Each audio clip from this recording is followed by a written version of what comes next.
Les quartiers asiatiques paraissent paisibles, mais derrière les façades, toutes sortes de trafics prolifèrent. Les voyous se retrouvent dans des salles de jeux clandestines. Tous ne cherchent pas la discrétion.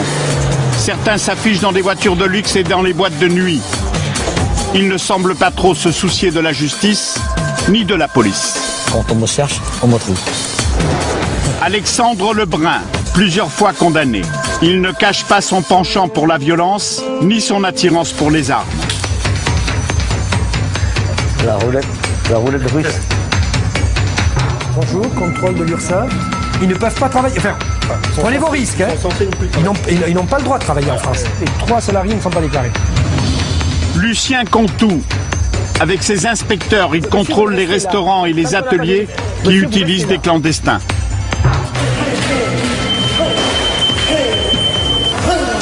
Kronksak a été 9 fois champion du monde de boxe thaï. Il est le garde du corps et l'homme de confiance d'Alexandre. C'est mon ange gardien et celui qui veille sur la sécurité de mes affaires également.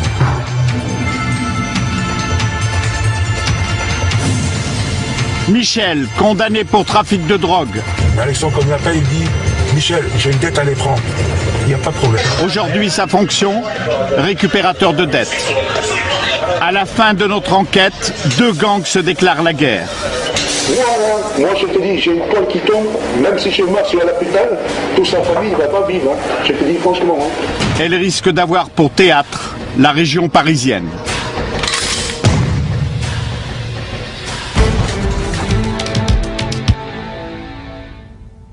Bonsoir. Ces images d'un étalage d'armes, revolvers, pistolets, fusils, grenades, sont tirées de l'enquête risquée conduite pendant 1 an dans la communauté chinoise par un journaliste, Mohamed Sifawi. La communauté chinoise, dynamique, honnête, discrète, déborde de plus en plus ses quartiers traditionnels, rachète avec succès des commerces de proximité partout en France. Mais comme toute communauté, elle a ses marginaux qui constitueraient des réseaux d'immigration clandestine, de trafic de drogue, de prostitution et de raquettes. Bref, ce qu'on pourrait appeler une mafia quasi impossible à infiltrer, où règne la loi du silence. Or, une équipe du droit de savoir a réussi à filmer un certain nombre de ces activités. Et leur reportage apporte des réponses à des questions souvent posées. Existe-t-il vraiment une mafia asiatique en France? Comment parvient-elle à échapper à la police, au fisc et à contourner les lois? Voici les réponses du droit de savoir. J'ai infiltré le milieu asiatique, une enquête exclusive de Mohamed Sifawi. Enlève le téléphone.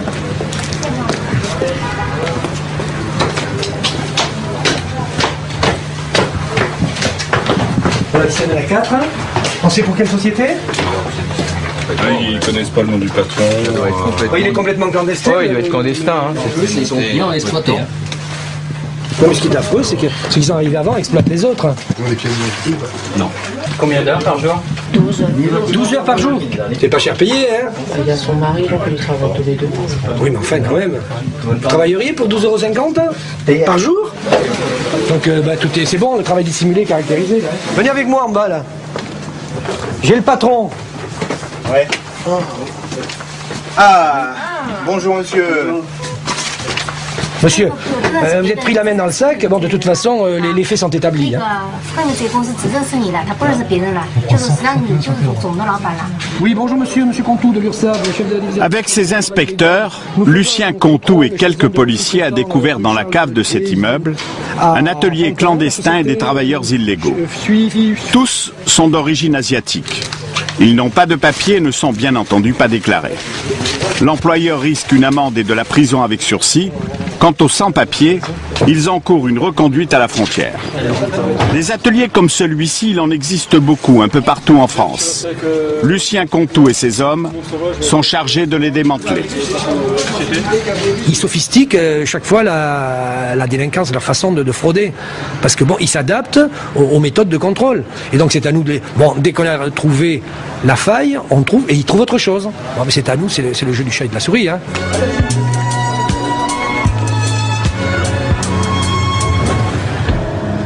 Personne n'a pu montrer ce qui se cache derrière le masque. Personne, jusqu'à présent, n'a pu pénétrer les réseaux des milieux de la délinquance asiatique en France. C'est dans ces quartiers où se sont implantés de paisibles commerçants que l'enquête commence. C'est là que les délinquants seraient le plus actifs. Ces voyous vivraient surtout aux dépens de leur communauté. Nous savons par exemple que beaucoup se font racketter. Une pratique courante, mais un tabou, aucun commerçant n'ose l'avouer.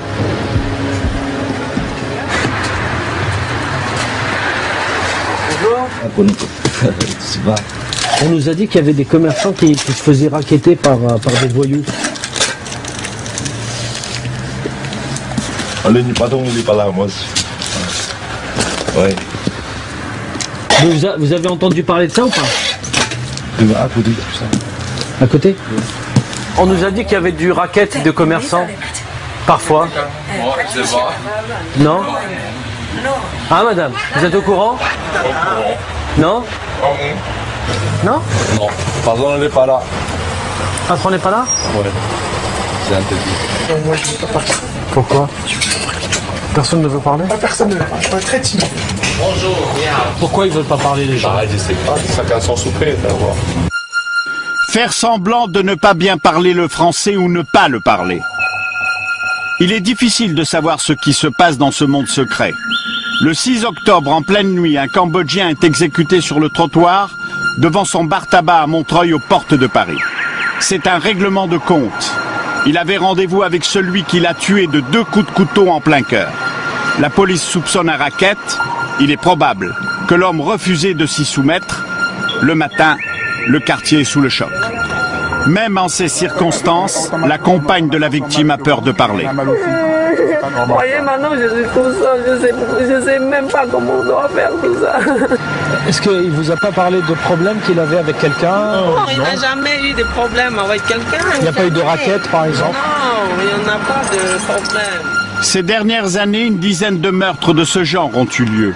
Très peu ont été élucidés. Loi du silence, communauté dans laquelle on s'interdit de faire appel à des étrangers, un monde impénétrable. Guy Nicolas est avocat. Depuis 25 ans, il défend la communauté asiatique.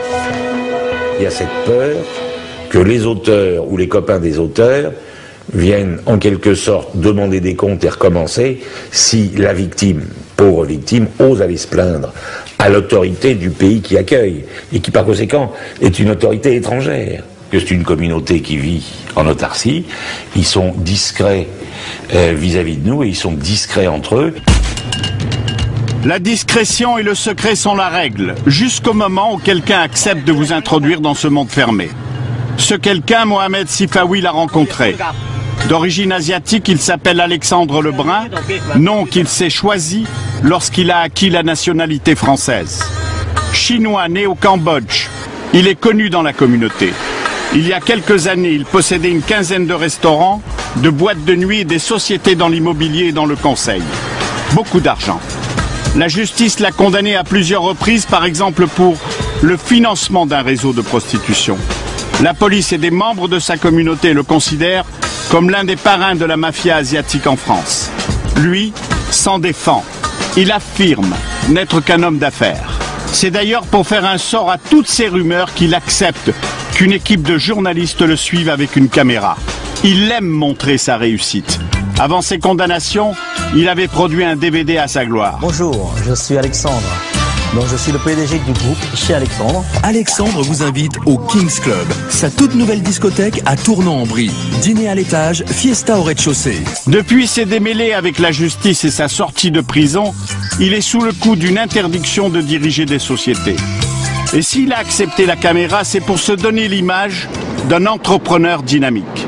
Aujourd'hui, il ferait des affaires dans l'immobilier et la restauration. Donc vous êtes un homme d'affaires, c'est ça? Si vous le voulez. Vous achetez Je revends, ou j'achète, ou je vends les parts. Avant je les gérais moi-même, maintenant je les gère plus quoi en fait. Voilà, et puis également, bon, il y en a d'autres activités également. Hein.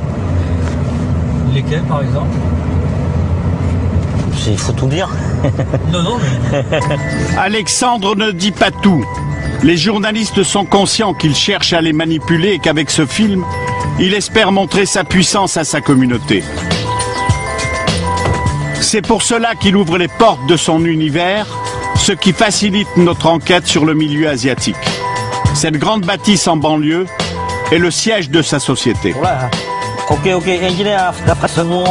Officiellement, Alexandre est dans l'immobilier.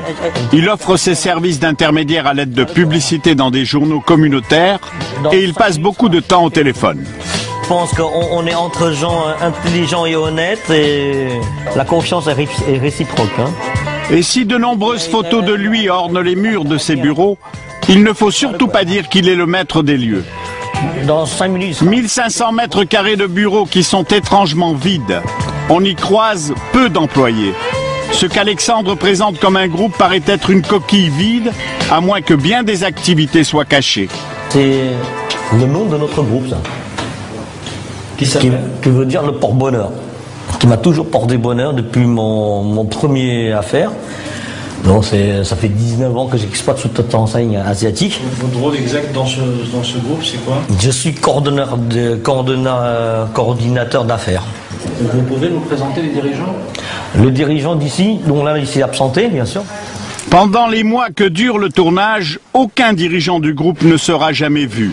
En revanche, rencontrer de nouvelles recrues comme ce jeune homme, à peine sorti de l'adolescence, est plus fréquent. Bon, je te félicite, hein. Donc, bienvenue au club, bien rejoindre notre groupe. Tu sais de quoi qu'on attend de toi, quoi, je veux dire. Hein. Donc, tu es motivé? Ouais. Ok. Vous vous connaissez depuis quand? Vous connaissez Alexandre depuis quand? Je suis né. C'est un jeune qui a beaucoup d'ambition, qui est déjà venu me voir à l'âge de 16 ans pour dire, écoute, mais comment je dois faire, quelle branche à choisir, afin de devenir en quelque sorte un peu comme toi. Dans le business, dans les affaires, et aussi dynamique. Comme quoi je lui ai expliqué que je peux faire de toi, si tu es prêt, un des plus jeunes cadres du groupe. Faire le maximum possible pour le satisfaire. Voilà. Et pour le satisfaire, le jeune ambitieux a accepté de jouer un rôle. Puisqu'Alexandre n'a pas le droit de gérer des sociétés, d'autres doivent le faire à sa place. Simplement, il ne faut pas que cela se sache. Alexandre a dû se convaincre que nous allons être complaisants, que certaines images ne seraient pas utilisées, celles qui montreraient par exemple ces pratiques illégales. Les gens qui souhaitent vendre leurs affaires... J'ai pas compris. Bah, tu me dis, vous achetez, moi j'achète rien, moi. Tu sais très bien. Ah oui. Non, je voulais dire vous. Voilà. Le groupe. Voilà. Alors je dis un de mes jeunes, mais voilà. Ouais. Tu sais très bien que moi je n'ai rien à moi. Quand je dis vous, c'est le groupe. Hein. Voilà. Ah d'accord. Ouais, c'est vrai. Tu comprends? En réalité, c'est. C'est moi. Qui va signer? Ben, c'est le jeune, parce que lui j'ai fait rentrer dans la première affaire. C'est lui qui va signer? Depuis le contrôle fiscal, je mets plus rien à mon nom. Quoi. Donc quand tu vois un contrôle fiscal et puis que tu vois le montant comme ça, non, t'as de quoi, à compte des chiffres. 570 000. Ouais. Tu vois, c'est contrôle fiscal. Donc c'est pour ça que je dis, il faut faire hyper attention à ce qu'on dit. Et pour faire attention sinon à ce qu'il dit, tout du moins à la légalité de ses affaires, il fait appel à un avocat. Notre conseil, notre avocat du centre, et qui s'occupe de l'ensemble de nos affaires, des signatures ici au sein de notre centre d'affaires.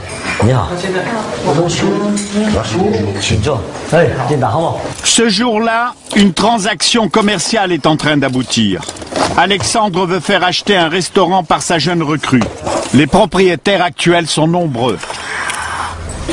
Très nombreux. Il faut comprendre qu'il y a là les vrais propriétaires et des hommes ou des femmes de paille. On va commencer.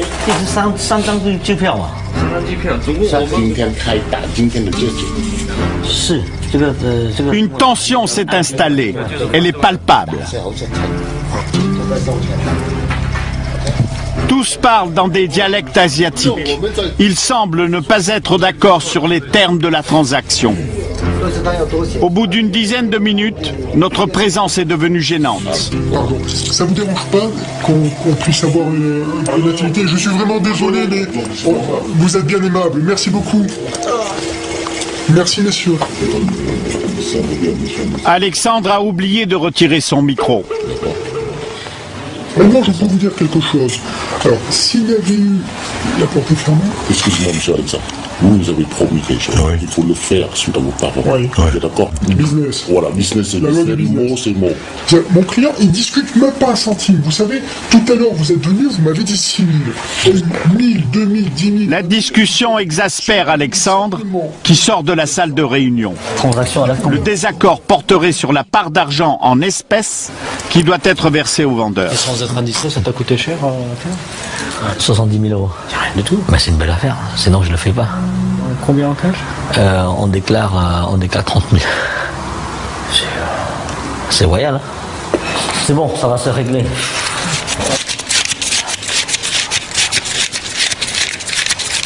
Ce bruit des billets que compte Alexandre dans le bureau voisin le confirme, cela va se régler.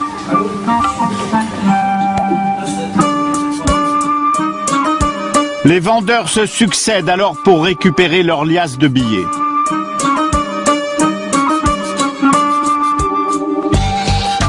Finalement, Alexandre nous dit pourquoi les vendeurs étaient aussi nombreux. Les anciens propriétaires étaient 3, il les appelle les décideurs. Les décideurs sont en situation irrégulière. Ils ont trouvé la copine pour porter les parts. La copine ont des papiers. Ben, il y en a un qui a fait 6 ans de tôle, affiché au bon grand banditisme, les deux c'est clando. En fait, les 3 ils sont pas en règle. Les acheteurs non plus ne sont pas en règle. Et l'un d'eux est également fiché au grand banditisme. C'est cet homme-là, il s'appelle Michel. Mon petit frère adoptif. Alexandre l'appelle petit frère. En fait, les deux hommes se sont connus en prison. Michel ne peut pas apparaître dans les statuts d'une société. Ce sera sa compagne qui sera officiellement l'associée du prête-nom d'Alexandre. Michel est très introduit à Belleville, l'un des quartiers asiatiques de Paris, où jusqu'à présent Alexandre n'a pas réussi à s'implanter. Au revoir monsieur, bon courage. Au revoir madame, à bientôt. Merci, au revoir. La vente n'est pas encore enregistrée, mais il est impatient d'ouvrir le restaurant. Il y a longtemps qu'il pense à cette affaire. C'était un restaurant chinois qu'il transforme en restaurant africain. C'est à la mode, paraît-il. Signature aujourd'hui, ouverture demain, livraison cet après-midi. Et si le succès est réalisé comme je l'ai prévu, j'aurai une part du gâteau, bien sûr. Ah oui. Dans cette affaire.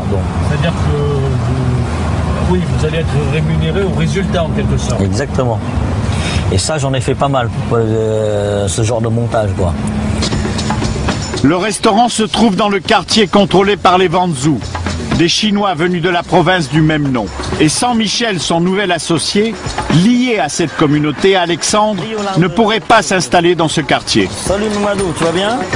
Mamadou est le chef guinéen qu'Alexandre a recruté pour la cuisine. Quelques ouvriers, tous asiatiques, sont avec lui. Ils ont 24 heures pour transformer ce lieu. Les paiements par chèque sont quasiment prohibés ici.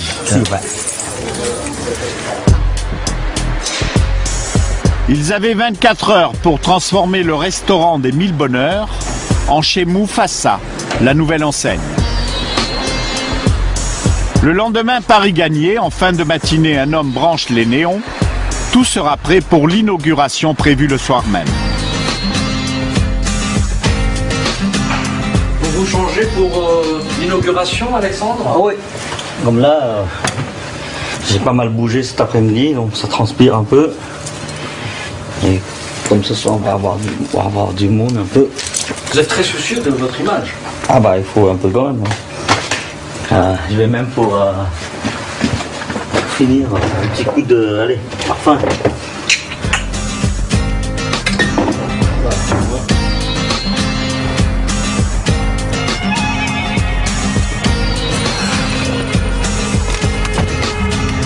Pendu à l'un de ces 4 téléphones mobiles, les conversations sont toujours systématiquement liées à des investissements et des affaires. Je le conseille un peu dans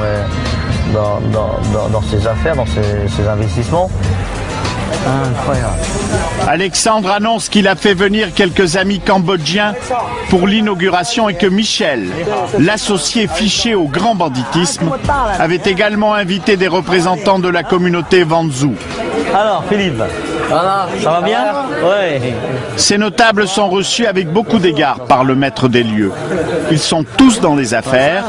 Entre eux, ils s'appellent frères. C'est mon petit frère, entreprise de bâtiment en général. Puis ça, c'est le beau-frère de mon petit frère, donc c'est mon beau-frère aussi, quoi. Ils sont tous dans les affaires, tous dans les grossistes, sont prêts à porter féminin, dans le 11e. Dans le textile? Textile 11e. Et là, c'est un autre ami qui était un ancien directeur de banque qui est parti au Cambodge, donc qui est revenu en France me voir pour savoir si qu'est-ce qu'on peut encore faire en France pour gagner de l'argent. Bon, on dit chin-chin, hein. On dit pas Campbell, mais chin-chin. 1, 2, 3, 4 de plus. Donc 4, il manque encore une. Tout le monde trinque, même les employés et les petites mains ont été invités. Peu parlent le français. Alexandre aurait préféré ne pas nous les présenter tous. Le jeune homme, non, on l'a pas fait. Tu nous représentes? Non, c'est pas mon cousin, lui, c'est un clandestin, mais il fait l'enseigne, tu vois. Mon enseigne, c'est lui qui l'a fait. Ah, il travaille pour toi? Non, il travaille pas pour moi. Il ouvre sa propre société avec un faux gérant. Depuis l'arrivée des premiers invités, le jeune propriétaire a été discret. C'est vous qui avez le patron ici? Je ne sais pas encore. Il faut voir ça avec monsieur Alexandre. Ah oui? Mais c'est... Vous avez dit que je reste modeste. Je ne sais pas. Je reste modeste sur mes mots, je ne sais pas encore. Voyons ça. En tout cas, c'est un bon restaurant. En fait, Alexandre lui demande de venir à une table. Lui là, allez, c'est le patron d'ici là, regardez la tronche qui est là. 19 ans, regardez, je fais de lui le nouveau patron de Paris. Voilà. Et il est actionnaire grâce à moi dans plusieurs affaires déjà. Donc vous voyez, il a que 19 ans. Hein. Toujours pas de temps à perdre. La société qui gère le restaurant est en création. Il y a donc beaucoup de papiers à signer. Il se lance dans une aventure, une belle aventure qui va l'emmener au sommet. Au pays des porcs. Au pays des porcs. Vous allez avoir plein comme ça des jeunes qui ont la sorte de la réussite. Ce soir-là, l'avenir de chez Mufasa, restaurant sino-africain, paraissait plutôt agréable. Un avenir moins serein se prépare ce matin-là pour un autre restaurant asiatique, qui ne fait pas partie de la galaxie d'Alexandre.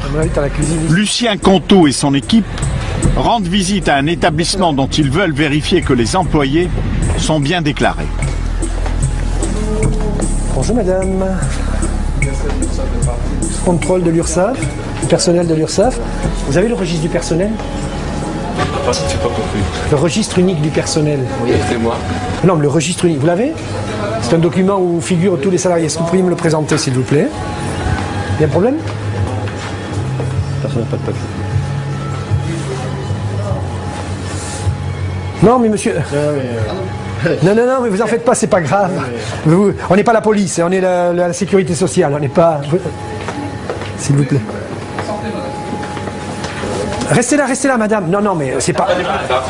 Voilà, non, mais leur dites pas de s'échapper, ça va aggraver le... Alors, qui c'est que vous avez comme personnel actuellement? Actuellement, moi et puis ma soeur. Et votre soeur. Vous travaillez ici depuis quand? Le travail? Oui, ici. Ah, je pas de travail. Non, non, si, madame. Ah, non, non, c'est... Madame, on va pas commencer, bon, on va pas... Bon. Ça, c'est le prénom. Elle vient d'arriver? Elle n'a pas de papier en plus. D'accord. Ok. Et on va vous dresser un procès verbal pour travail dissimulé, c'est-à-dire pour 2 personnes, au moins 2 personnes non déclarées. Oui, mais ça, vous le savez, hein. Excusez. Voilà, mais excusez, non, c'est pas ça, mais... On a fait mouche, si vous voulez, on a 3 personnes. Il y a le patron et 3 salariés, les 3 salariés ne sont pas déclarés. Les restaurateurs chinois avisés ne se font plus surprendre.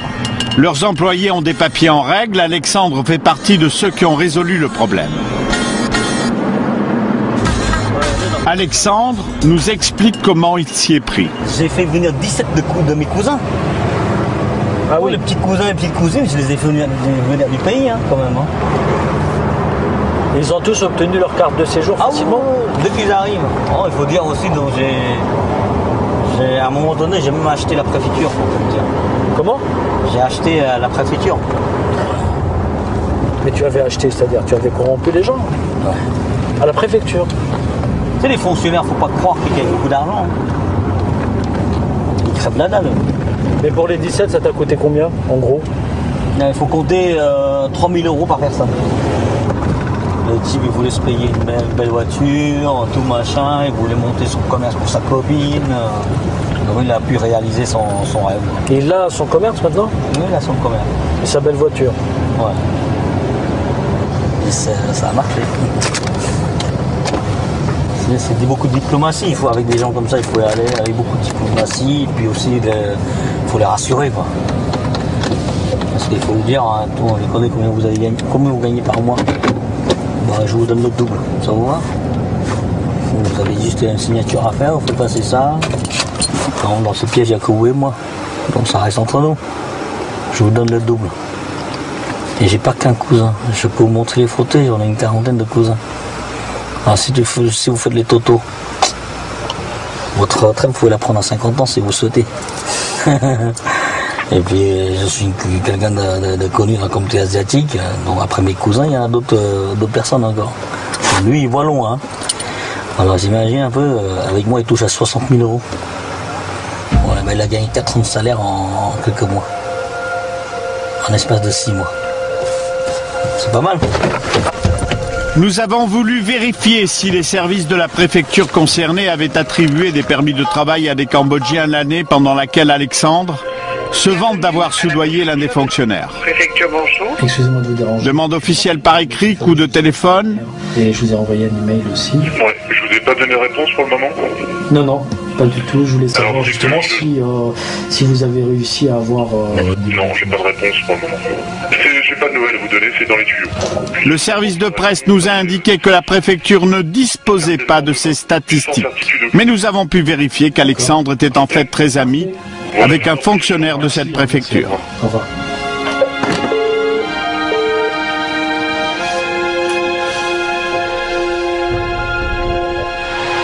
Ce jour-là, Alexandre nous a donné rendez-vous dans le restaurant de Belleville.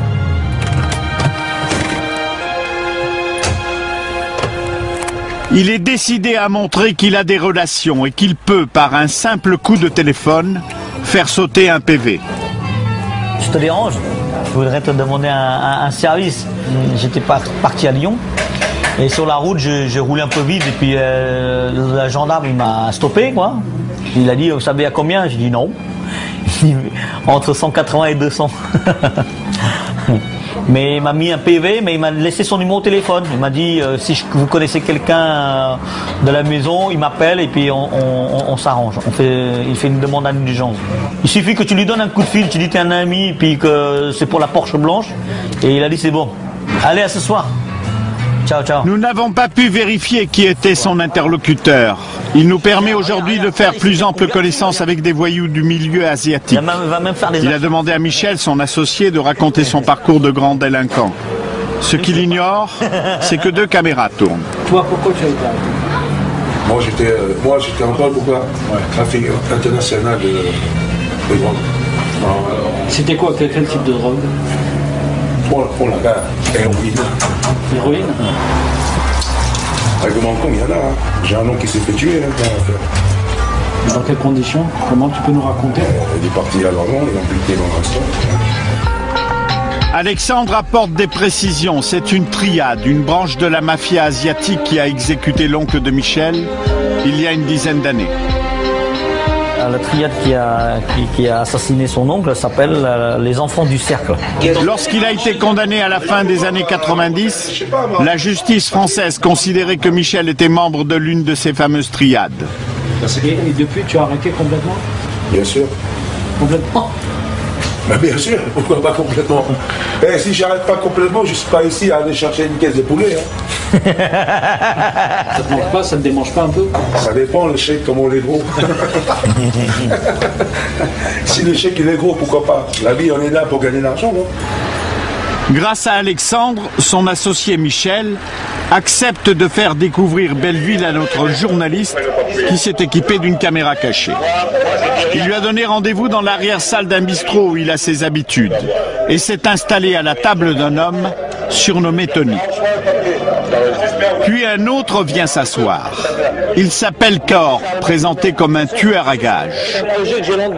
L'apparition de journalistes non asiatiques pourtant ne trouble pas les parties de poker chinois.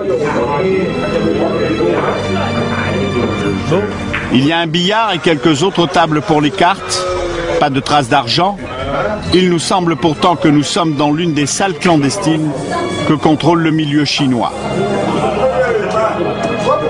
Ici, on ne se cache pas pour rouler des joints. Bien vite, Tony et Cor, les amis de Michel, se sont mis à tenter leur chance. Tu as gagné? Tu gagnes combien? 1000 Hein? 1000 1000 En à peine une heure, qui vient de gagner plus de 1000 €. Les comptes faits, les liasses apparaissent. Sur une autre table, on se paye aussi.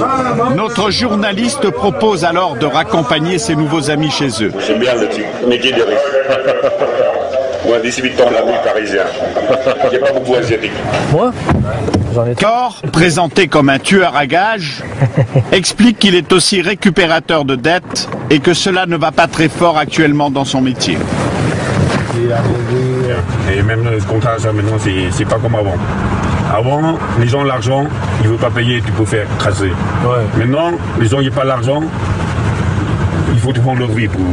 Les gens, ils ne trouvent pas. Maintenant, tu vas lui payer les dettes, il faut que tu le tires pour qu'il va chercher l'argent pour toi. Ouais. Mais avant, les gens, l'argent, ils ne veulent pas payer, tu vas les voir.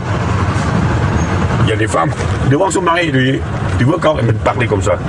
Je ne fonce rien. Ah bon, tu me donnais ton sang, tu es sûr? Tout de suite, si vous prenez son sang. Là, tu vois, il faut rongonne. Mais moi, je vais le faire pour le vrai.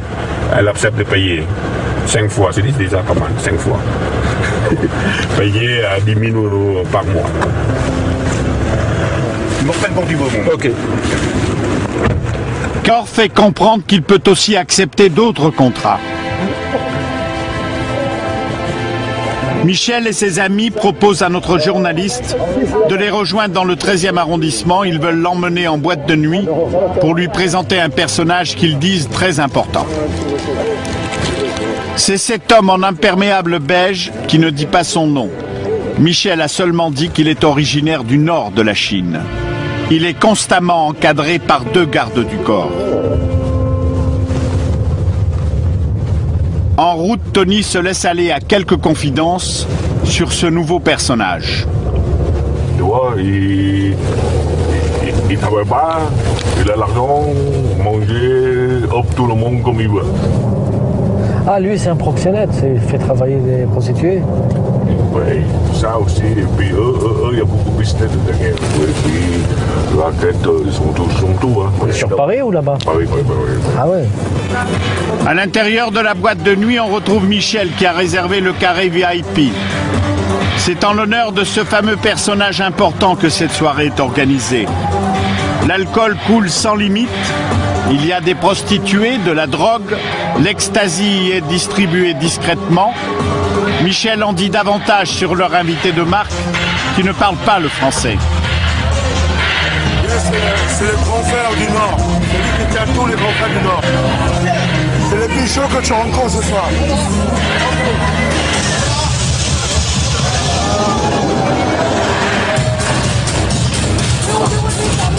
Michel fait comprendre qu'on se trouve face à l'un des plus importants parrains du milieu chinois.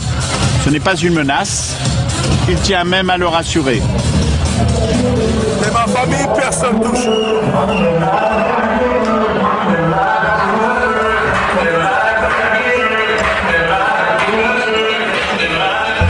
Dans le monde asiatique, on n'aime pas utiliser les banques, ni faire appel à la police ou à la justice. Face à la caméra, Alexandre avoue que souvent il se transforme en juge pour régler des conflits au sein de la communauté ou lorsque des affaires tournent mal. Quand j'arrive et puis que je dis aux gens que voilà, je suis Monsieur Alexandre, bon, je pense que déjà la plupart des gens ils ont déjà plus ou moins entendu. Et généralement les gens ils acceptent de faire ce qu'on appelle une table ronde. Et là on essaie de trouver une solution. Et vous gagnez quoi dans l'histoire? Une enveloppe, quoi, un petit cadeau. Donc, et après, donc, ben souvent, je dis, je compte sur la générosité des gens. Bon, il y a des gens qui disent, ouais, on n'a rien à lui donner, tout, donc ça c'est rare. Mais ça s'est passé? Ça s'est déjà passé, ouais. Et ça s'est terminé comment? Ça s'était perdu. Moi j'ai dit, écoutez, bon, vous prenez la responsabilité. Mais j'ai présenté quelques personnes qui sont des juges de paix aussi, mais d'une autre façon. À l'écouter, il ne ferait pas de mal à une mouche et laisserait d'autres régler les conflits de manière moins diplomatique. Pourtant, il a la réputation de ne pas être un tendre. Là, je suis au Cambodge. Et on a fait cette visite avec l'escorte de la police locale, quoi, en fait. Le chef de la police locale. Là, je suis reçu chez le ministre de la Défense. On l'appelle le général Nyek Bun Chai. Ah, là, vous êtes... En tenue militaire. Oui, ouais. Voilà, en tenue militaire parachutiste.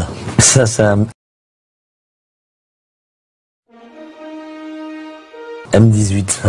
Lance-roquette, mitrailleur. Vous avez des armes, hein? Ah oui, j'ai toujours adoré ça. Au fil du temps, il se laisse aller à des confidences. Quelques heures plus tard, il décide de montrer son musée. Voilà, ici où j'entrepose mes quelques pièces de collection. Ça, donc c'était une lance qui servait dans ce sens-là. Là, on se sent fort avec ça, on se sent intouchable. Ça, c'est comme un Kalachnikov de l'époque, ça. Ouais, c'est juste une arme à pétard. Hein. Oh non, mais on avait compris, c'est des armes. Voilà. Non, c'est très clair. Hein, je veux dire, ce sont des armes de collection. Bien sûr. On se trompe pas. C'est pas comme au Cambodge, quoi. Progressivement, il avoue une fascination pour la violence, même si devant la caméra, il hésite à prononcer le mot. En exerçant cette violence, j'ai réussi à me faire respecter aussi dans ce que je fais.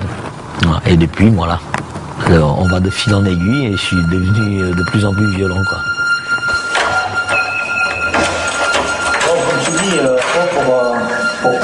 Il finit par dire au journaliste qu'il va lui montrer quelque chose.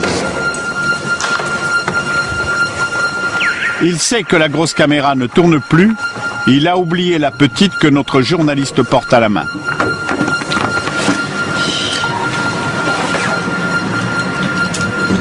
Ah ouais, on enlève les balles. Hein. Ça, c'est un quoi?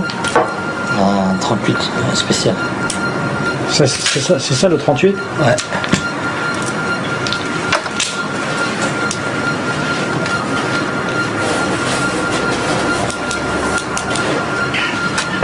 Ça, c'est un petit. Ah oui, c'est la collection, là. Ça, c'est un coup. C'est un coup? Ouais. Non.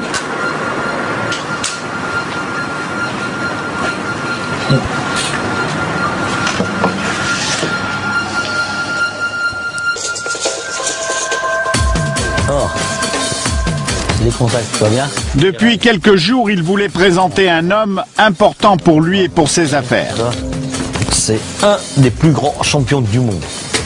C'est-à-dire, si c'est pas le plus grand, c'est quelqu'un qui a... Voilà. Ça, c'est la photo quand il était encore le grand champion du monde attitré de boxe thaï. J'ai été champion du monde 9 fois. Alexandre, vous le connaissez depuis quand? 95. Et c'était mon homme de confiance, c'était mon chef de sécurité. C'était votre garde du corps en quelque sorte? Voilà, en quelque sorte, ouais.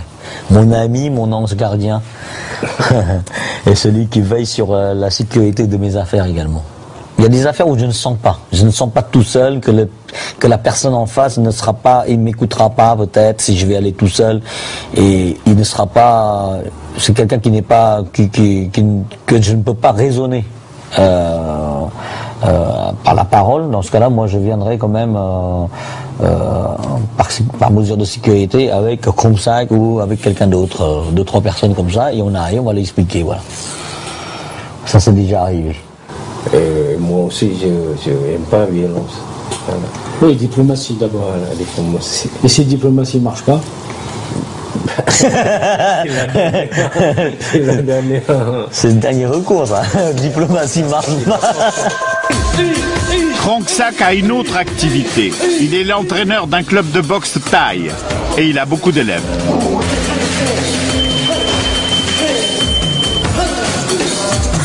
T'es fatigué?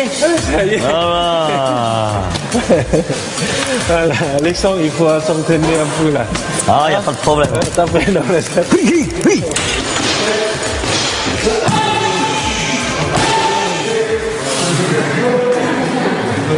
Là, c'est un échauffement, là.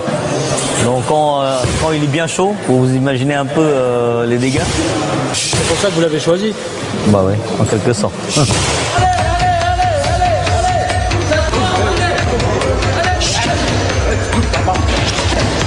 Ça, c'est stratégique. Là, à lui tout seul, il possède déjà 200 élèves dans la région. Les gitans, ils disent, oh, viens, on va te faire fermer ta boîte. Tu crois que ça nous fait peur? Réellement, je te dis.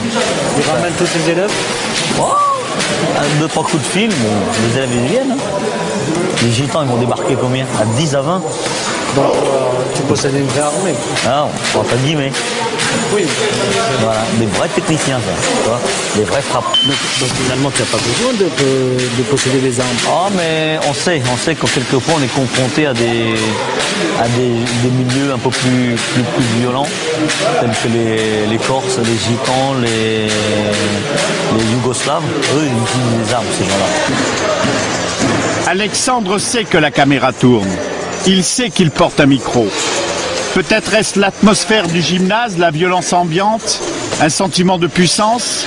Il se laisse aller à de plus en plus de confidences. Il raconte comment il a procédé récemment pour récupérer une dette. Bon, pour cette affaire, j'avais pris Krumsack. J'ai pris Krumsack avec moi, j'ai pris Michel. Et donc je sais que Michel possède une petite armée sur Paris et lui possède une armée de guerriers. Et là vous étiez armé? Ouais. J'avais un 38 spécial, un Magnum, une Beretta, on avait un peu de tout. Quand on a mis en place tous les dispositifs, ils sont arrivés. Et là, tu vois, on a montré, ils sont rentrés. Là, tout de suite, on les a braqués directement, tu vois. T'es armé, nous sommes armés aussi, tu vois. Par contre, je vais te dire une chose. Moi, mes Chinois, leur vie, 1 euro. Je dis, toi, est-ce que ça vaut le coup de risquer ta vie alors que j'en suis sûr, t'as des enfants, t'as une femme qui t'attend à la maison. Voilà, sois intelligent. Tu vois. C'est ça. Tu as gagné combien sur cette opération? 100 000 francs. 100 000 francs? Ouais. 15 000 euros? Ouais. Tous ces risques pour 15 000 euros? Ouais. Je ne peux pas laisser passer des choses comme ça. C'est pour cette raison que j'ai accepté de ce contrat. C'est une question de fierté plus de fierté, plus de fierté qu'autre chose. Et c'est de l'espèce? Que de l'espèce. Moi, dans mon métier à moi, j'ai que de l'espèce. T'as vu, mon compte en banque, il a tout cassé de 2 000 euros. Je ne mets pas à la banque. Et après, en espèces, t'en as combien? L'argent en espèces? Ouais. 2-3 millions d'euros. Ah oui, tant que ça. C'est pour ça que quand je suis tombé en prison, ils n'ont rien eu. Et quand ils ont fait la descente, ils n'ont rien eu. C'est pour ça qu'ils s'acharnent sur moi, c'est qu'ils s'attendent à faire des découvertes comme c'est les Chinois. Ils ont fait des descentes chez les Chinois, ils trouvent des sacs de riz remplis de billets. Moi, ils trouvent rien. Ils trouvent rien. Ils trouvent jamais rien. La drogue, on m'a proposé d'envoyer des gars en Hollande récupérer la marchandise à la livraison. J'ai jamais fait ça. Voilà. Tout ce que j'ai fait d'ailleurs, je pense que c'est avec beaucoup de bonté que je le fais. Je ne prends jamais de l'argent malhonnêtement.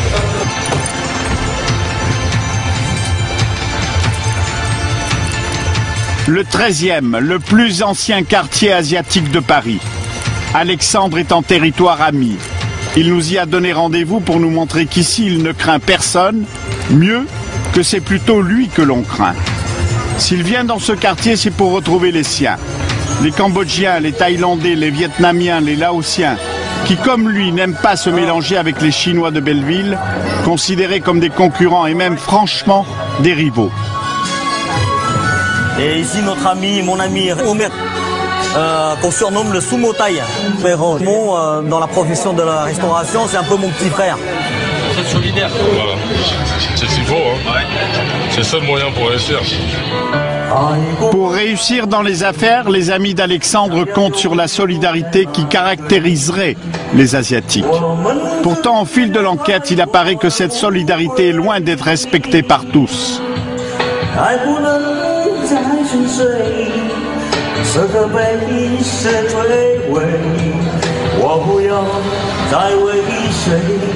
À ce moment de notre enquête, nous commençons à comprendre qu'entre le 13e arrondissement au sud de Paris et Belleville au nord, il y a des frontières, que la confiance y a des limites.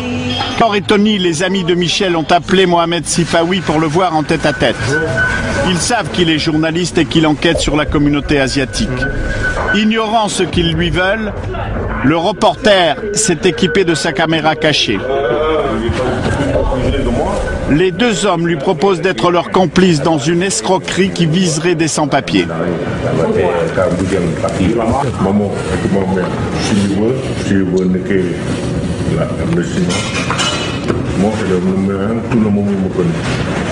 Je prends 1000 chacun, je prends 100 personnes, 1 million. Facilement. Je dis facilement, ils payent avant que je fais. Parce que quelques mois après, je dis il y a accident, on ne peut rien faire. Maintenant, si on bouge, c'est prison. La proposition de Tony serait donc d'escroquer une bonne centaine de Chinois sans papier en leur promettant une régularisation que dans leur esprit un journaliste pourrait obtenir. Naturellement, la proposition ne peut être que rejetée. L'une des sources des revenus des voyous, c'est l'exploitation des clandestins. Le propriétaire du restaurant où nous sommes avait lui aussi payé des passeurs. Et toi, pour venir, tu as payé combien 100 000 à quel 100 000 francs ouais. 100 000 francs à l'époque, ouais, c'était le franc. 15 000 euros maintenant. Et maintenant, il paye combien 23 000. 23 000 23 000 euros. Maintenant, c'est dur. C'est dur, hein. Moi, j'ai un plan. Il nous explique alors quelques-unes des escroqueries dont sont victimes les pauvres gens qui ont confié leur sort à des réseaux de passeurs. Certains se font kidnapper comme le restaurateur à son arrivée en France. Ah oui, ça j'ai toujours entendu parler. Ils allaient les prendre. La famille vient payer. Ouais. Ça c'est kidnapping. Donc quand lui est arrivé, on voulait le kidnapper? Ouais. Ces délits ne sont jamais arrivés devant les tribunaux, mais le monde judiciaire en a entendu parler.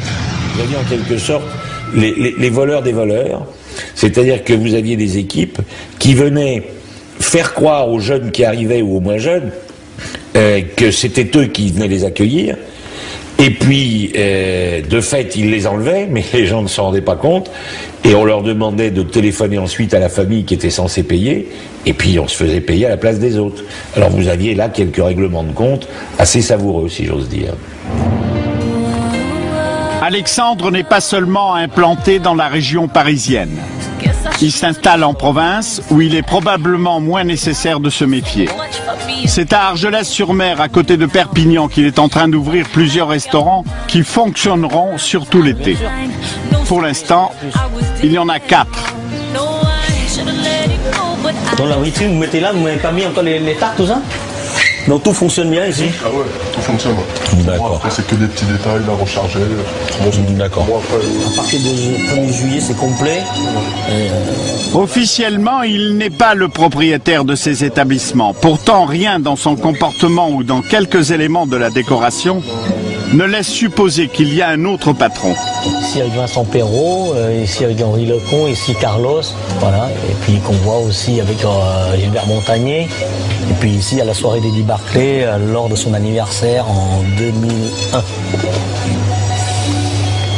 En espérant ici aussi qu'on va avoir quelques célébrités. À la tête de l'établissement, un jeune homme. Et en dehors de la saison, vous faites quoi? En dehors de la saison, je suis gestionnaire aussi du patrimoine de Monsieur Alexandre. Donc aussi conseiller. Patrimoine, c'est beaucoup dire. C'est gestionnaire du développement des affaires du groupe. Jusqu'à présent, tous les élèves, tous les jeunes que j'ai formés, les disciples, on dit, sont tous reconnaissants à mon égard. Alexandre aurait donc beaucoup de disciples, comme il dit. En tous les cas, des jeunes qui lui vouent une grande reconnaissance. À Argelès uniquement, il nous en présente plusieurs. Et ici, c'est voilà, le grand costaud là, qui est en train de visser. C'est son restaurant. S'il gagne de l'argent cet été, bah, j'aurai aussi ma part de gâteau. Oui, donc Alexandre nous a dit que vous allez être le patron ici. Le patron, non. Je suis à ses côtés pour la restauration parce qu'il donne un coup de main. Alors, ne sois pas trop modeste, à vous. On t'a posé la question si c'est toi le patron d'ici. Il faut dire oui. Alexandre aime venir dans cette station balnéaire dont il apprécie la tranquillité. Il peut oublier les rivalités et les luttes d'influence entre les différents groupes chinois de Paris. Il est loin des affaires du milieu asiatique. Cet animal représente la loyauté, la puissance, la force. Donc, je vais le ressembler à ce dragon. Voilà. Il a craché du feu aussi? Quelquefois, oui. Verbalement, dans mes propos, dans mon tempérament, dans mes agissements, je suis un dragon. Voilà, je crache du feu. Ressembler à un dragon, être un leader, une ambition qu'il assume. Vous voulez être le maître de la communauté asiatique? Non, pas de la communauté asiatique, mais le maître de ce que je fais. Voilà. Vous voyez là, dans la restauration, dans mon groupe, bah, j'ai toujours été le leader et je compte rester leader de mon groupe, de mon entourage jusqu'à la fin de mes jours. Et justement, au sein de la communauté asiatique, on vous voit comment? Comme quelqu'un de très dynamique, même quelquefois trop. Et d'autres voient ma réussite d'un œil plutôt jaloux. C'est-à-dire? Ils disent plutôt, non, je suis dans la magouille, je suis dans le business, de la drogue, que je fais partie de la mafia, des blanchiments d'argent. Bon, j'ai tout entendu jusqu'à présent, vous savez. Voilà. Et vous récusez tout ça? Vous savez, on dit la liberté d'expression, en France c'est ça, non? On les laisse dire. Il se dit tellement de choses. En juillet, Alexandre a été convoqué par la police de Perpignan. Il s'est présenté à 9 h du matin, une garde à vue de plus de 10 heures. Ils m'ont convoqué parce qu'ils pensent tous que c'est moi le boss, c'est moi le vrai, l'organisateur de cette mise en place, quoi. Et puis ils sont tout à fait satisfaits de toutes mes explications. Pour nous expliquer que les soupçons que suscite le personnage d'Alexandre sont injustifiés. L'un des avocats qui défend ses intérêts accepte de nous recevoir. C'est vrai qu'Alexandre Lebrun, on l'aime ou on l'aime pas, il a ses qualités et ses défauts, mais c'est une personnalité assez forte. Si vous voulez, il était gérant de droit, son nom apparaissait sur une ou deux sociétés, mais dans d'autres restaurants qui se trouvaient également dans le 77, on ne filme pas là. Hein. Dans d'autres sociétés également dans le même département, il avait mis des prête-noms. Les gens disaient oui, on s'est mis gérant pour faire plaisir à Alexandre. Donc cet élément avait aussi joué dans la condamnation où il avait dit, outre la société où son nom apparaît, il est également dirigeant de fait d'autres sociétés. Et c'est ça que je ne veux pas trop le dire. La justice a considéré, après enquête, que ces personnes travaillaient pour le compte. On ne filme pas là. Hein. Pour le compte d'Alexandre. Voilà. À Paris, les affaires d'Alexandre prennent au cours de l'été une tournure inattendue. Les choses se passent mal avec celui que tout d'un coup il n'appelle plus son petit frère. Pour une raison qui dans un premier temps nous échappe, il se fâche. Alexandre parle d'une affaire d'argent. Quelques heures plus tard, notre journaliste apprend que les deux hommes menacent de se tuer. La communauté prétend que la guerre est déclarée. Ah, moi je suis quelqu'un comme ça, toujours sur mes gardes. C'est dangereux, hein. Et voilà qu'il déballe son arsenal. Ça c'est un 38 spécial, c'est hyper puissant ça. Ça c'est l'arme de Terminator. Ça peut faire un truc comme ça dans le monde. Ouais, ils sont fous.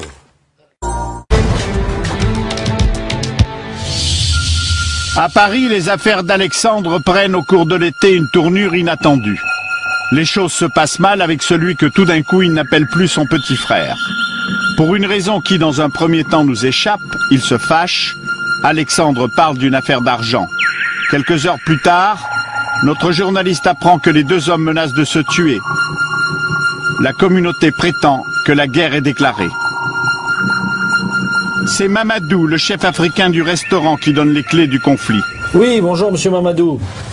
Bonjour, comment ça va? Ça va et vous-même? On fait aller, mais sauf qu'on a des problèmes là-bas. Qu'est-ce qui se passe? On était là, il a commencé à casser tout là-bas. J'étais sur lui d'abord. D'un seul coup, il a pris un couteau, il a voulu poignarder Alexandre. Il a voulu poignarder Alexandre? Pour comprendre, il faut se rendre sur place avec une caméra cachée. Il est 21 h, le restaurant est vide. Une seule table est occupée, au fond de la salle. Michel est en compagnie d'amis et de quelques gros bras. Il est tendu. Il y a eu des clients qui sont venus, enfin. Tout le monde a peur. Hein. Mais les gens au quartier sont au courant. Tous les Chinois disent putain, ça va faire gueuler ici. Tout le monde a peur, évidemment. C'est normal. Quand ils t'entendent, ça va faire gueuler ici, les clients, ils ne viennent pas, ils ont peur. Tu as pris un couteau, oui ou non? Ouais. Très bien, ça. Il a dit comme ça. Il réagit comme un grand voyou encore. Non, tu parles pas comme ça avec moi. Il faut grandir un peu. Est-ce que moi j'ai parlé avec mes frères, j'ai dit on va le niquer? Non, mes frères disent qu'est-ce qu'il y a? Il dit descend les boxeurs pour me niquer. Mes frères disent fais les descends, les boxeurs. Manifestement, l'affaire est grave, chacun montre sa force. Alexandre a menacé de faire venir ses hommes.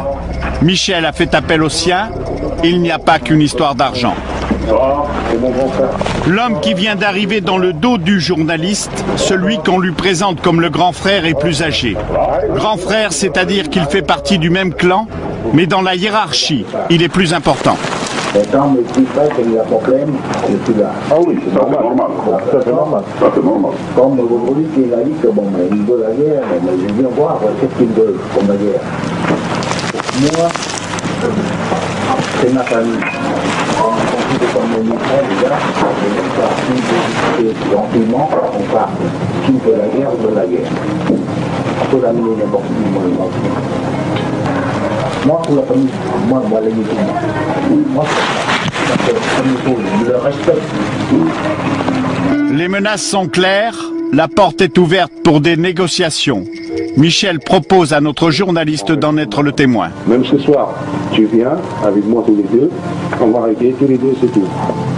Tu vois ? En fait, Michel demande au journaliste d'être le témoin de la rencontre qu'il veut avoir avec Alexandre. Le lendemain, nous allons chez Alexandre pour avoir sa version des faits. Il est remonté. Tous il saisit, il se soulève la table, il saisit une chaise, il vient. Son copain l'a attrapé, tout machin, il jette la chaise. Il me dit, on va aller dehors. Je dis, ok, bah, on va aller dehors. Je mets une patate dans la gueule, direct, c'est normal. Ça y est, il est devenu fou. Donc son copain, il me dit, vas-y, monte de l'appartement, arrête de vous battre comme ça dans la rue, ça fout la honte comme ça, entre frères. Et je monte à l'étage. Mamadou m'appelle, n'ouvre surtout pas la porte. Il est monté avec un couteau de cuisine. Putain, il arrive, c'est la porte, ouvre la porte. Montre que t'es un homme, sors de là, je vais te faire flinguer, je te promets. Attends. les choses se règlent peu à peu. L'un des hommes de confiance d'Alexandre, l'un de ses disciples, arrive à ce moment-là. Lui souhaite en découdre tout de suite. Mais non, mais ça un coup. Ouais, la solution, c'est facile. Hein. C'est quoi la solution? C'est facile. On continue la guerre, c'est tout. Il n'y a pas à parler avec un mec comme ça pour moi. Je ne laisse pas partir tout seul. Moi, on ne touche pas. Moi, on ne touche pas mon frère. Attends, ça sert à quoi? C'est un des frères, il veut le tuer, mais ça va pas. Le disciple souhaite la guerre. Alexandre, lui, accepte de rencontrer Michel. Il demande que Mohamed Sifawi soit présent. Ce dernier accepte à la condition qu'aucun des deux hommes ne vienne armé. Durant tout le trajet, pas un mot d'Alexandre. Ce que les deux hommes ignorent, c'est que nous allons filmer leur rencontre avec plusieurs caméras cachées. C'est à cette table qu'Alexandre attend pendant que Mohamed Sifawi va chercher Michel de l'autre côté de Paris. Ça va? Et toi, excuse-moi, ça n'a pas bien roulé. Hein. Bon, Michel, je compte sur toi, hein. Pas de conneries. Hein. Bon, t'as pas ramené un flingue là avec toi? Non. T'as pas ramené un couteau? Sérieux? Non, toujours sur moi. Non, un couteau, j'ai toujours sur moi. Tu le laisses dans la voiture. Un couteau, je l'ai toujours sur moi. Ouais, tu le laisses ici, comme ça, pas de malentendu. Dirigez-vous à gauche, puis prenez la 3e à droite. Moi, je l'aime bien, tu sais. Parce que quand je suis sorti en tôle, il est venu me chercher avec mes parents. Tu comprends?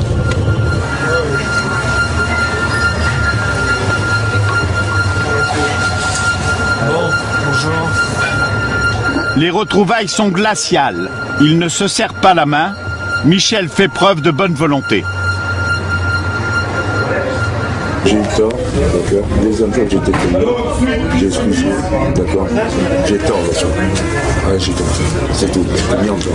Je m'excuse 1000 fois. Moi, je veux que je te dise franchement, des excuses, j'ai rien à faire. Quelqu'un qui a tenté de me tuer, c'est la première fois de ma vie. Okay. Tu le sais très bien, dans le 77 qui je suis, même dans le 13e qui je suis, même les voyous du 13e, ils disent Alexandre, tu ne viens pas grignoter sur notre terrain. J'ai réussi à monter sur le 13e, je grignote sur leur terrain. Ok? Voilà, tu sais très bien. Tu as dit une parole. Belleville, c'est ton quartier, respecte les territoires des gens. Ok? Pour ta fierté, je respecte, je ne mets pas les pieds à Belleville. Alexandre rejette les excuses, mais il s'engage à ne plus aller sur le territoire de Michel. Alors celui-ci propose qu'ils rétablissent leur complicité. Lui, c'est que on ne va pas perdre la face. Voilà. Moi, avec lui, là, si ce soir je vais tirer quelqu'un, jamais je vais tirer dessus. Lui, il a un problème. Il sait qu'il n'a pas. Je chercher les têtes n'importe quoi. Moi, je descends. Et il sait comment je suis. Jamais je balance. Je suis comme ça. Là, il peut faire comme ça. Tu vois? Là, il peut faire comme ça. Il dit, Michel, ce soir, j'ai un problème. Réponds-moi, je le ferai pour lui. C'est tout. L'offre de service est claire. Alexandre ne bronche pas. Pour Michel, c'est l'humiliation. Ah, Alexandre. On se retrouve là-bas. Alexandre. Allez, on se retrouve. Alexandre. Ça, on verra plus tard peut-être. Bon. Allez. En partant, Alexandre n'a pas le moindre mot pour celui qu'il appelait il y a peu encore son frère.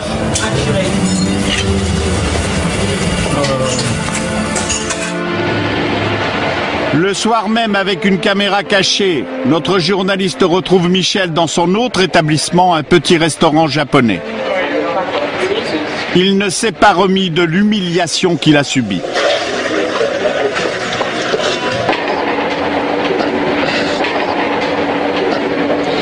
Qu'est-ce qu'il a grande gueule là? Moi je te dis, j'ai une poêle qui tombe, même si je suis mort sur l'hôpital, toute sa famille ne va pas vivre. Hein. Je te dis franchement, hein. On n'est pas des pédés. Hein. Dis-lui cette fois-ci, je prends sa vie, toute sa famille, sa vie, s'il va m'énerver encore. Ok? Et deuxièmement, il ne me prend même pas un centime. Je le baisse tout. Dis-lui ça. Tu as l'argent, ben moi aussi j'ai l'argent. Hein. Tu as le pouvoir, moi aussi j'ai le pouvoir. Hein.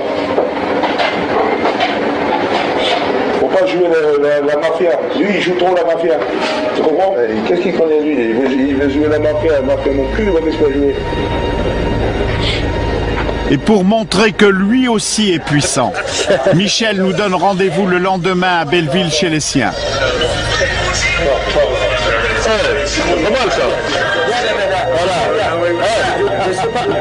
Il semble détendu, il fait la bise à notre journaliste, il y a là le récupérateur de dettes.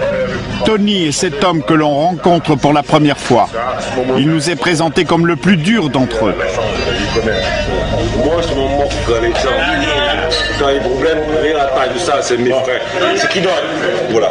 Et alors, je vous dis, si vous voulez, c'est tout pour les dire. Par contre, si les amis qui ont problème, c'est là. Si tu vois sur lui, il y a plein. C'est plutôt partout.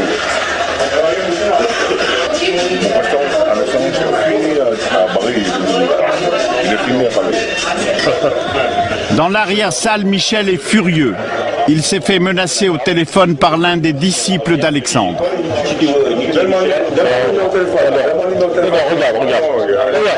Regarde, Michel téléphone est tu dis ça, si t'as, il va jouer le combat, tu dis, va l'utiliser et tu vas le voir. Tu restes calme, si ça va pas, tu montes pas.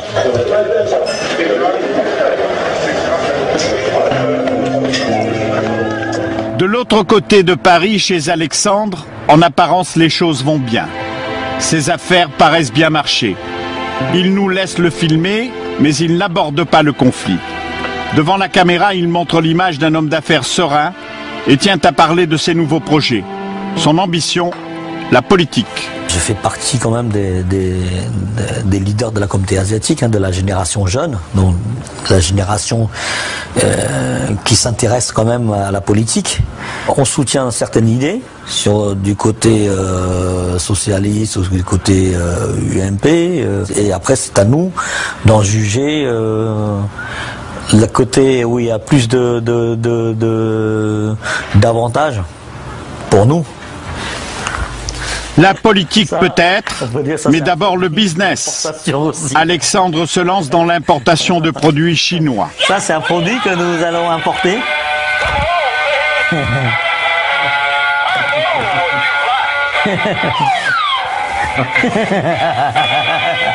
Alexandre apprécie la plaisanterie.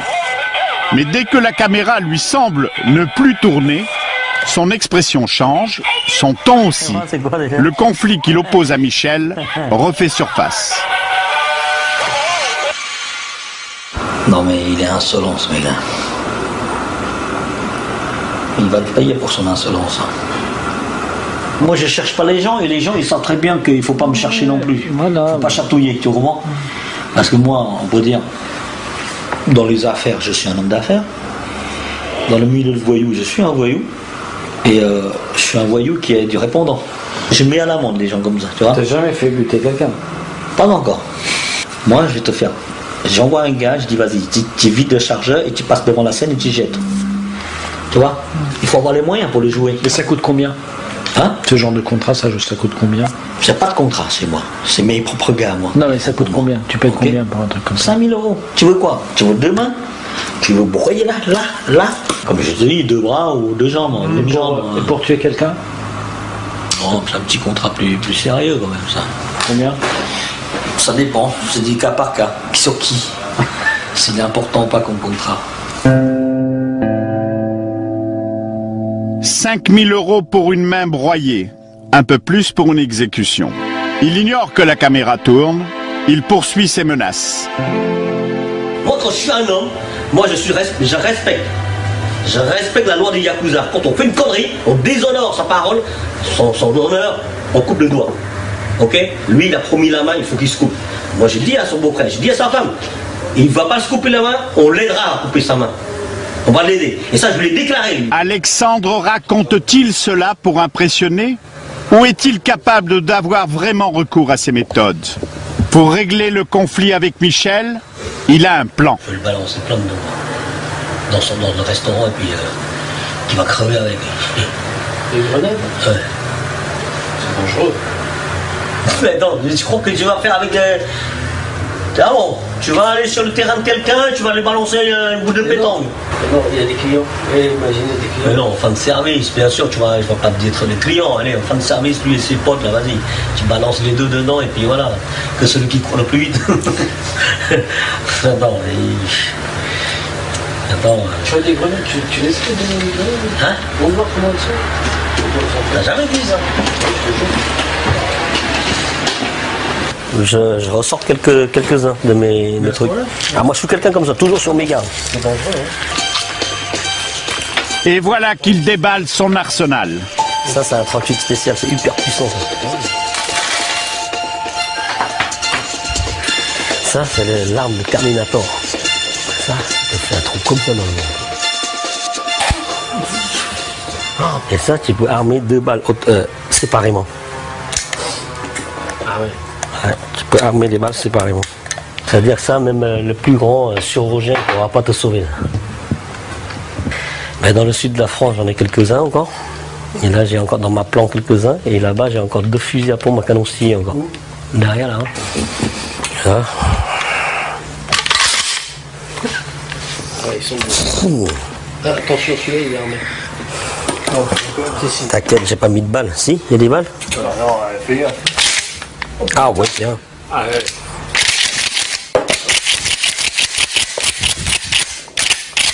Ah, il était armé. La roulette russe. Pas dans sa direction. Hein. Mes gars, et braque Michel, j'ai dit, fais ta dernière prière, mon pote. Bluffe-t-il? On l'ignore. Là où il n'y a pas de doute, c'est que des membres du milieu asiatique se sont déclarés la guerre en région parisienne. Cela fait une année que notre journaliste Mohamed Sifawi fréquente ce milieu. À la fin de cette enquête, il décide d'aller dîner une dernière fois avec Michel et ses amis. Ils sont tous là et visiblement contents de le voir. C'est tous les gros confrères de mafia. Dernière rencontre pour d'ultimes confidences. Michel lui propose de l'emmener en Chine. Dans l'Asie, même les plus grands triades, tu rentres avec eux. Tu rentres dans la triade 14. Triade 14, c'est international. Parce que le terrorisme, je connais pas. Mais c'est pour rentrer dans la mafia, je suis dedans. Mais il ne faut pas jamais parler de ça. Désormais, Michel ne cache plus son appartenance. Ce qu'il vient de chuchoter à l'oreille de Mohamed Sifawi est clair. À ce stade, la décision est prise de ne pas aller plus loin dans ce travail d'enquête journalistique.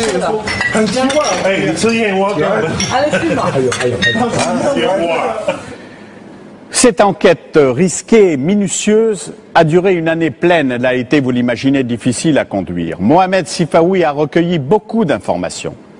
Et l'histoire de cette enquête, il en a fait un livre dont le titre est à l'identique de ce droit de savoir. J'ai infiltré le milieu asiatique aux éditions du Cherche Midi. Voilà, cette émission est maintenant terminée. Merci de l'avoir regardée et écoutée. Bonsoir.